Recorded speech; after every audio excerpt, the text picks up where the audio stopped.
Olá, seja muito bem-vindo ao programa Em Destaque, você que nos acompanha pela Record News e também pela TV Sim. Muito obrigado pela sua audiência, pela sua companhia.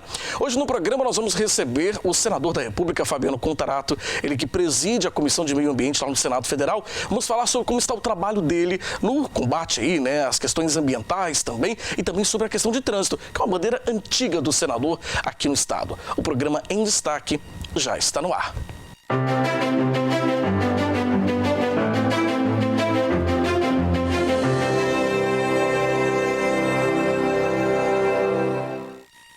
Muito bem, seja mais uma vez bem-vindo ao programa Em Destaque, você que nos acompanha pela Record News e também pela TV Sim. Como eu disse na abertura, hoje o meu convidado é o senador da República, Fabiano Contarato. Senador, boa noite, bem-vindo ao programa, viu? Boa noite, eu que agradeço. Prazer te receber. Senador Fabiano Contarato, senador pela primeira vez, né, porque está no seu primeiro mandato, ativista humanitário, professor de direito penal, foi delegado da Polícia Civil por 27 anos, Isso. né? Vou fazer uma breve apresentação aqui do senador, 10 anos na Delegacia de Trânsito aqui no estado também, foi diretor do Detran e corregedor-geral do estado na Secretaria de Estado de Controle e Transparência. Uma longa trajetória já aí de experiência no setor público e eu acho que agora acaba tendo a oportunidade de poder exercer ainda mais essa fiscalização no cargo do Senado, né, senador? É um desafio diferente, não é?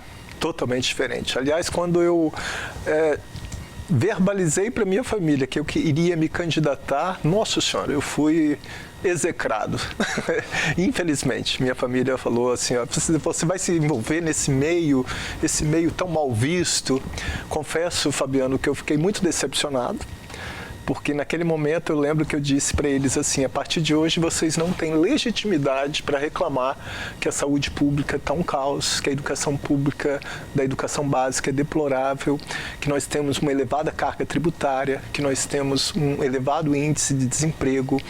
A partir de hoje você não pode reclamar, porque se vocês me conhecendo acham que eu não devo entrar, mas perpetua quem já está exercendo a política como profissão. E aquilo me inquietou até que eu lembrei de um dos discursos mais belos no mundo, do Martin Luther King, quando ele disse que o que mais assusta não é a ousadia dos ruins, mas a omissão dos bons. E graças a Deus minha família entendeu e começou a me apoiar e o povo capixaba, eu agradeço imensamente, que me elegeu e estou aí para representar o Estado do Espírito Santo e o país. Mais de 1 milhão de votos, 1.117.036 votos. Isso. Muito voto, né? Para uma primeira candidatura, né, do senhor? Mas eu acho que isso foi um movimento no Brasil. De renovação? Eu acho que em 2018, assim como agora, a população está cansada com os mesmos resultados. Ela começou a entender que o voto tem um preço. O preço do voto é a saúde de qualidade, a educação, que não é mais essa coisa do porque fulano vai fazer isso para mim ou não. É o que vai ser melhor para o coletivo. O que nós podemos fazer para termos uma sociedade mais justa, fraterna, igualitária, para gerar emprego e renda, para a economia andar de mãos dadas com a sustentabilidade. A China esteve aqui no Brasil e já falou, olha, nós acreditamos na economia verde. Então, o rumo na economia passa por uma sustentabilidade, por uma economia verde e esse direito de cidadania que a população, com esse movimento em 2018, ela veio de renovar, de falar, não, nós temos que mudar, eu acho que nós temos que passar a limpo o Brasil e renovar, e vamos renovar na política. Eu acho que esse foi um movimento muito positivo. Senador, o senhor mantém, nesse tempo já no Senado, a mesma postura que o senhor já tinha antes. Eu já o conheço há algum tempo, a gente já se conhece há algum tempo, e eu sei da sua postura sempre muito enérgica e muito crítica a alguns problemas sociais, alguns problemas da própria política, e o senhor tem mantido esse posicionamento lá no Senado Federal. Ou seja, acaba sendo uma voz, talvez gritando sozinha, num ambiente em que tantas pessoas acabam repetindo o que já acontece há tantos anos. Aquelas velhas práticas? Bom, eu busco um respaldo em Platão, quando ele fala que a sabedoria está na repetição. Eu vejo que eu entrei no Senado e na primeira semana já foi marcante para mim, porque quando a gente fala assim, a Constituição Federal ela consagra o princípio da igualdade no artigo 5º, quando ela fala assim, todos somos iguais perante a lei, sem distinção de qualquer natureza. Isso é uma grande mentira. Infelizmente, nós vivemos num Brasil de desiguais. Basta você traçar o perfil socioeconômico, por exemplo, de quem está preso. Pobres, negros e semi-analfabetos. E aqui eu não quero fazer apologia a crime, mas quando acontece um furto aqui em Vitória, você tem uma vítima determinada. Agora, quando um político desvia a verba da saúde, ele está matando uma universalidade de pessoas. Quando um político desvia a verba da educação, ele está matando o sonho de milhões de jovens. E aí, qual o percentual da população carcerária, por exemplo, do Brasil, de crimes contra a ordem tributária, contra o sistema financeiro, crime de colarinho branco, crime de sonegação fiscal, de contrabando, de descaminho, corrupção ativa, corrupção passiva, peculato, concussão. Quer dizer, é quase que nula quando os crimes que maior prejuízo quem pratica são funcionários públicos, políticos, de uma forma geral, e ninguém dessa camada, infelizmente, o percentual é pequeno. Então, quando eu falo, por que eu estou dizendo isso? Porque na primeira semana eu achei inadmissível se você ou qualquer pessoa, o telespectador que for no Senado, ele não pode entrar no mesmo elevador que eu entro. E eu falo assim, olha, mas está na Constituição que todo poder emana do povo. Eu fui eleito para representar a população.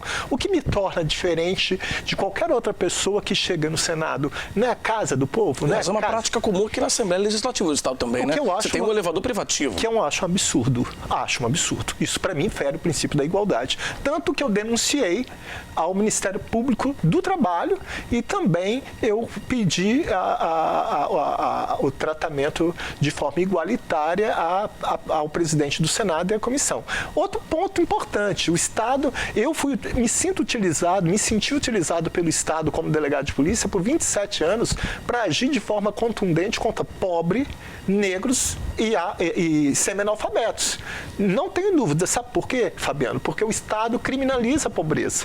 Você me perdoe, eu tenho um apreço, uma admiração pelas instituições de segurança pública, mas raras são as vezes em que você vê, por exemplo, a polícia dando uma busca pessoal em bairros nobres, em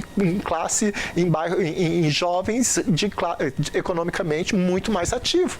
É como se o pré-requisito para ser criminoso no Brasil fosse ser pobre. Por que eu estou falando isso? Porque lá no Senado, o funcionário efetivo não passa pelo sistema de detector de metais. O funcionário comissionado também não passa. Mas o terceirizado, que ganha menos, passa. Ora, lá se criminaliza o mais pobre. Então, eu me coloquei meu nome para a população para corrigir, para tentar, para contribuir, primeiro diminuir o abismo existente entre os milhões de pobres e a concentração de riqueza na mão de tão poucos. E segundo, para quem sabe um dia, nenhum de nós seremos julgados pela orientação sexual, pela cor da pele, por ser homem ou mulher, por ser índio, por ser da comunidade quilombola, por ser deficiente, porque todos somos iguais perante a lei. Senador, o senhor durante esse tempo já no Senado, né, já levantou algumas bandeiras, alguns projetos de lei que o senhor tem discutido lá no Senado Federal, né? Foram 3 PECs, mais de 60 projetos de lei, e muitos deles ligados à questão do trânsito, Perfeito. que é uma bandeira do senhor muito antiga. Eu acho que todo capixaba já ouviu o senhor falando sobre a questão do trânsito, que eu acho que, sem dúvida alguma, é aplaudido principalmente por quem já teve algum familiar, algum amigo vítima de acidente de trânsito. Né? Então o senhor se tornou meio que uma referência nesse sentido. O trânsito ainda é uma terra sem lei em que as pessoas fazem o que querem e não são punidas? Infelizmente é. Prova disso, por exemplo, no início do ano passado, o presidente da República, ele foi para a conta de Twitter dele e falou assim, a partir de hoje eu vou cancelar 8.000 radares. Olha, porque tem indústria de multas. Calma. A gente tem que ter sobriedade, serenidade. Contrata uma equipe técnica de engenheiros, analisa a topografia do local, o número, consulta a Polícia Rodoviária Federal, a Polícia Militar, a Polícia Civil, os órgãos de segurança, o DR, o DENIT, vê onde efetivamente está o maior número de acidentes de veículo com vítimas graves, vítimas fatais. Se tem algum local que está com excesso, que eu sou contra pegadinha, aí sim você redimensiona, tira tira daqui, coloca lá, ou ali não é necessário. Agora, não é simplesmente mantendo um comportamento populista, porque isso é jogar para a plateia. Isso é muito cômodo. Seria muito cômodo para mim aplaudir um comportamento desse, porque a maioria das pessoas iam falar, olha que maravilha, acabou a indústria de multas. Mas será que nós temos uma indústria de multas ou nós temos uma indústria de motoristas infratores? Porque se você cumprir com as regras de circulação, tanto na sinalização horizontal e vertical, você não será punido. E não parou por aí. Eu tive que entrar com uma ação, eu entrei com uma ação na Justiça Federal e que, graças a Deus, ganhei e a Justiça determinou que o presidente mantivesse esses radares e que só se fizesse estudo de forma técnica, científica, comprovada para diminuir o número de acidentes, porque nós temos aí a segunda ou terceira colocação em nível mundial, 50 mil pessoas morrendo todos os anos. Como você bem sabe, eu fiquei dentro do DML por mais de 10 anos liberando vítimas fatais. E ele não para por aí. Agora passou em plena pandemia, o plenário virtual do Senado e da Câmara só pode votar projetos relacionados ao Covid e ele está vindo com uma nova reforma do Código de Trânsito. E pasme, o motorista hoje, para ter uma carteira suspensa, ele tem que praticar 20 pontos na carteira. 20 pontos em 12 meses, você tem que fazer muita besteira. Ele está aumentando de 20 para 40 pontos. Essa pontuação pode ser elevada até mais de 70 pontos. Ou seja, o motorista não vai ter mais a carteira suspensa. Pior, a carteira de habilitação que vale 5 anos, ele está aumentando para 10 anos. Você tem problema de acuidade visual, você tem sistema biopsicológico, você tem problema de coordenação. Isso não sou eu que estou falando, é a Associação Brasileira de Medicina no Tráfego. Isso é a psicologia para o trânsito. São estudos científicos. Agora, você tem um comportamento populista desse para jogar para a plateia, para a população, porque, infelizmente, o senso comum vai falar, que bom, não vou pagar a taxa, minha carteira agora vale por 10 anos, que bom, eu não vou ter minha carteira suspensa. Mas nós temos que entender que dirigir não é um direito, é um privilégio e que o Estado é um permissionário. Tanto é que o nome da primeira habilitação é permissão. Infelizmente, o governo federal está na contramão do principal bem jurídico que ele deveria proteger, que é a vida humana, o respeito à integridade física e à saúde. Bebida e direção ainda são, talvez seja ainda a principal ainda causa de mortes no trânsito, né? Está faltando um pouco mais de rigor também nesse sentido, na legislação de trânsito? Em qualquer área. Eu sou presidente da Comissão de Meio Ambiente do Senado, e então existe a Lei 9.605 de 98, que é a Lei de Proteção Ambiental, assim como existe o Código Tributário, assim como tem vários diplomas legais que estabelecem crimes. Em todo e qualquer crime tem 3 coisas que tem que funcionar para você reduzir. Primeira delas, fiscalização. Então, no trânsito, ou no meio ambiente, ou na área tributária, de sonegação, primeiro elemento que vai fazer reduzir é fiscalização. O motorista ele tem que sair de casa com 100% de certeza que ele vai ser abordado numa blitz, por exemplo. E, infelizmente, ele sai de casa com a certeza que não será abordado por blitz. Por quê? Porque o Estado falha na fiscalização. Segundo ponto que reduz a criminalidade é a educação. O Código de Trânsito Brasileiro, no artigo 76, ele diz: a educação para o trânsito será promovida nas escolas de ensino fundamental, médio e superior. Veja que o legislador utilizou o verbo ser com tamanha imperatividade que ele não disse poderá ser. E, infelizmente, a letra da lei está morta. E o terceiro e último ponto, que é a punição. Nós temos 11 crimes no Código de Trânsito. O pior dele é quando há um acidente com vítima fatal, que mesmo se o motorista estiver embriagado, com a reformulação que foi introduzida no artigo 302, parágrafo 3º, que fala que a pena é de reclusão de 5 a 8 anos, se o motorista pegar 8 anos de cadeia, tendo matado no trânsito embriagado, ele não vai ficar nem um dia preso, porque o Código Penal determina que os juízes substituam a pena de prisão pelas restritivas de direito. E que são penas restritivas de direito? Fornecimento de cesta básica, limitação de final de semana, prestação de serviço à comunidade. Qualquer que seja a pena, quando o crime for culposo, ou seja, praticado por imprudência, negligência e imperícia. Então, ninguém fica preso no Brasil por crime de trânsito. Isso é um absurdo, né, senador? Lamentável. Eu apresentei um projeto de lei o ano passado, 600, nesse projeto proíbe a substituição de pena nos casos de homicídio e lesão corporal se o motorista estiver embriagado. Já foi aprovado na Comissão de Constituição e Justiça e no Senado, que eu sou titular da CCJ, então esse projeto de lei está na Câmara dos Deputados. Se passar, aí sim o motorista vai ficar preso. Do contrário, infelizmente, o único condenado em matéria de trânsito é a família da vítima que sofre pela dor da perda e pela certeza da impunidade. Não, isso é muito triste, né? A gente torce para que esse projeto realmente passe, porque, de fato, a questão do trânsito é uma situação muito séria. Perfeito. Né? Cada feriado, a cada data comemorativa, você tem aí a quantidade de mortes no trânsito superior à de uma guerra. É uma coisa impressionante, né? De fato, a falha muito grande na fiscalização. O senador tem feito essa luta, né, lá no Senado Federal. Senador, vamos para um rápido intervalo. Daqui a pouquinho a gente volta. Nós continuamos a nossa conversa daqui a pouquinho com o senador Fabiano Contarato. É bem rapidinho. A gente volta já.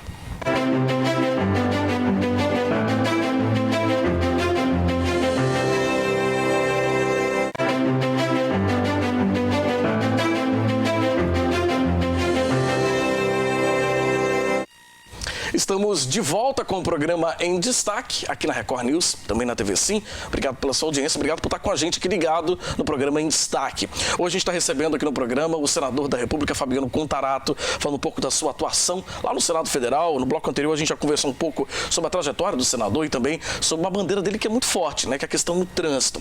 Agora, lá no Senado o senhor tem uma outra bandeira muito forte também, que é a questão do meio ambiente, né, senador? O senhor preside a Comissão de Meio Ambiente lá no Senado Federal. E, de fato, o assunto meio ambiente tem sido muito discutido a nível de Brasil, até pela maneira como o governo federal vem lidando com o assunto, né? O senhor tem tido uma atuação muito dura em relação a esse assunto lá, né?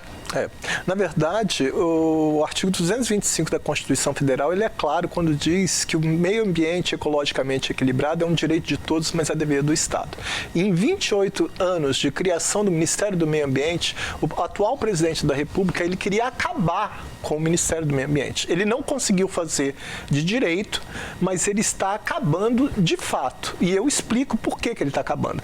Ele acabou com a Secretaria de Mudanças Climáticas, ele acabou com o Plano de Combate ao Desmatamento, ele acabou com o Departamento de Educação Ambiental, ele criminaliza ONGs, ele reduziu os integrantes do CONAMA, que antes você tinha 96 integrantes com representantes de todos os estados da federação, ele reduziu para 23. Funcionários do IBAMA e do ICMBio, que servem para fiscalizar, estão sendo vítimas de assédio moral por parte do ministro do Meio Ambiente. Só em 2019, ele autorizou a liberação de 503 tipos de agrotóxicos diferentes, agrotóxicos como a atrazina, o acefato, o herbicida da água brasileira é 300 vezes mais potente do que permitido.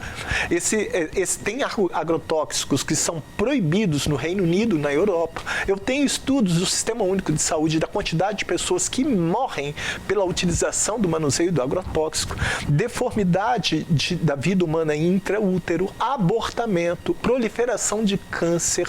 Quer dizer, eu convoquei o ministro de Minas e Energia na Comissão do Meio Ambiente e eu ouvi dele que no Brasil nós temos 796 minas de extração de minério e não tem mina segura.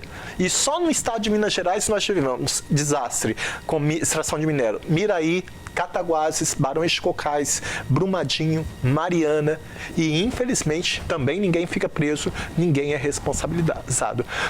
Infelizmente, eu fui o portador da triste notícia, porque eu fui na COP25 na Espanha, como presidente da Comissão do Meio Ambiente, e foi pela primeira vez que foi reconhecido num documento legislativo o desmonte na área ambiental. Só para você ter ideia, a floresta amazônica, em um dia, ela produz, Fabiano, 20 bilhões de toneladas de chuva, que vai fazer chover no Nordeste, no Sul, no Centro-Oeste, que vai fazer chover nos mares para controlar a salinidade e manter a vida marinha.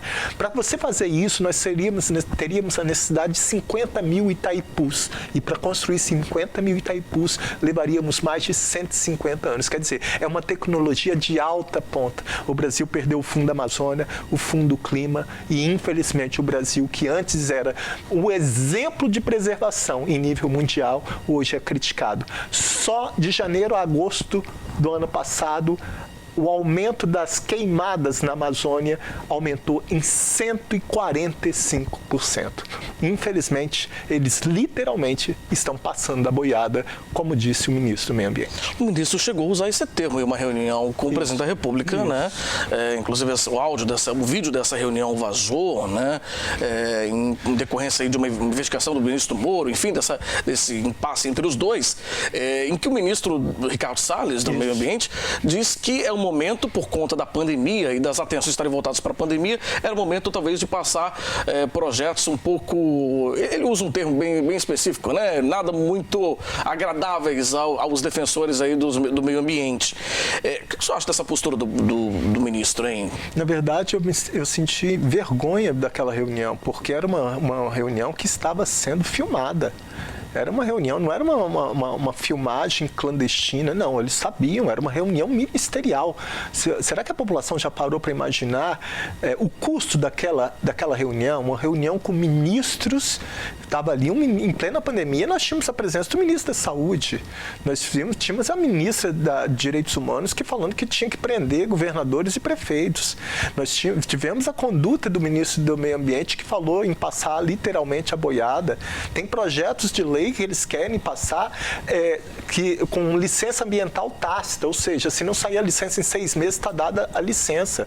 Nós temos ali, na área do ministro da Educação, veja o ponto que nós chegamos. Nós tivemos um ministro da Educação que chegou ao cúmulo de dizer que tinha que tirar verbas dos cursos de filosofia, sociologia e antropologia.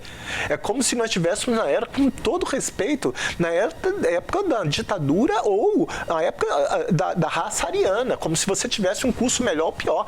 Minha graduação é em Direito, mas eu não seria nada se eu não tivesse feito leitura nos pensadores como Locke, Rousseau, Maquiavel, Thomas Hobbes, na obra Leviatã, Immanuel Kant, quando instituiu o imperativo categórico, dentre outras coisas. Qualquer curso se dá com embasamento em cima de um comportamento ético, moral, sociológico, filosófico, antropológico. Então você vê o ministro da Educação que fala que o Enem não foi feito para corrigir desigualdade social, mas para selecionar os melhores, quando nós temos 70 milhões de brasileiros e brasileiras em situação de pobreza ou extrema pobreza.